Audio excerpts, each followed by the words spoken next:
as we talk about Portland Police Chief Bob Day asking the community to stay calm as they help with the investigation. Important to note here, the FBI is running this investigation. That news conference, by the way, the governor, the mayor, and the police chief are all going to be there around 6 o'clock this evening, so we should get potentially some context and an update there. It's just interesting as we hear from Homeland Security saying that this was a targeted vehicle stop, that the passenger of the vehicle was a Venezuelan illegal alien. These are their words, affiliated with a prostitution ring. The driver was believed to be a Venezuelan gang member. These are sort of the language terms we often see in Homeland Security statements here.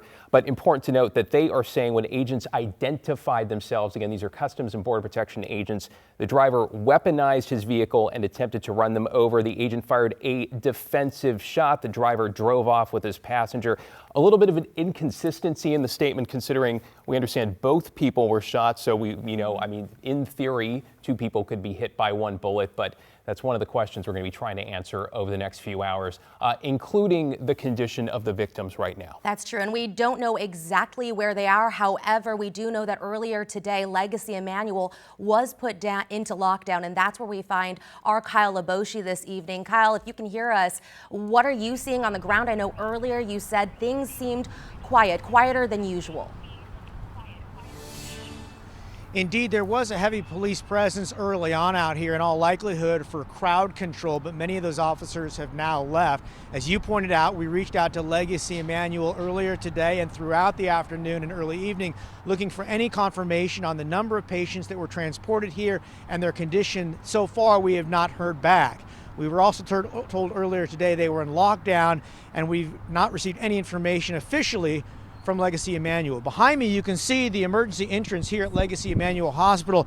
This is a level 1 trauma center, so oftentimes in dire situations, serious injuries, this is where the patients come.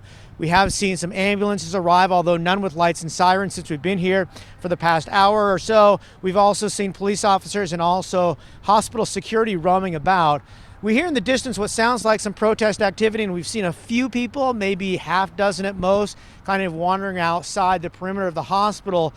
Although we are standing on the sidewalk outside of Legacy Emanuel property, which is typically protocol, and that they ask us to stay back. So far, though, we've gotten no official word from Legacy Emanuel as we continue to wait for any type of update on how many patients were transported and are being treated here. Once we get that information, we'll pass it along to you. You keeping us updated on what you're seeing and what you're hearing there at Legacy Emanuel in North Portland. Thank you, Kyle.